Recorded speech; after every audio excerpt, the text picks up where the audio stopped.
Wednesday was tied up in the killer's basement. This pervert was planning to make her his next victim. The reason Wednesday found herself in this predicament began 6 weeks earlier. Ever since she got her hands on her ancestor Goody spellbook, Wed had been honing her psychic abilities and eventually mastered how to control it. So Wednesday turned her attention to something she had been obsessed with since she was 6 years old: finding the serial killer known as the Scalper. To use her psychic abilities to find him, she only needed to have things sneak into the police station and steal an item left behind by the killer. This bowling ball was left behind by the 11th victim. Wednesday held it in her hand and immediately concentrated her psychic powers. Soon she located the Scalper. However, to reach the Scalper's location, she had to overcome a difficult obstacle. As the alarm sounded, Wednesday pulled out the brass knuckles she was carrying, but as security continued their inspection, the metal detectors sounded an alarm. Wednesday had no choice but to pull out various tools. She'd seen that security was still watching her. Wednesday took off her shoes and pulled out a pair of nunchucks. But don't think the matter ended there, because her bag also contained thing. Looking at the thing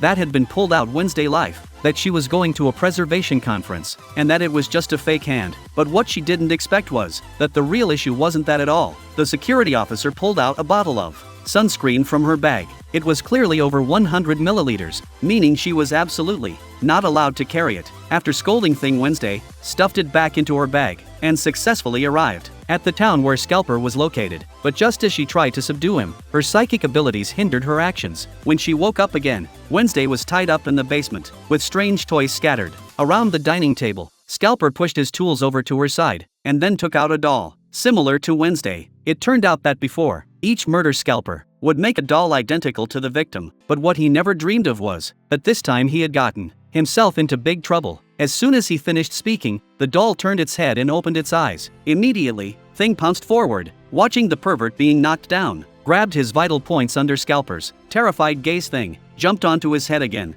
and delivered a devastating blow. Seeing the tears on Wednesday's face, Thing grew concerned, but she explained it was merely a disruption in her psychic abilities and warned him not to tell anyone, especially her mother. Little did she know that this incident would lead to a severe crisis.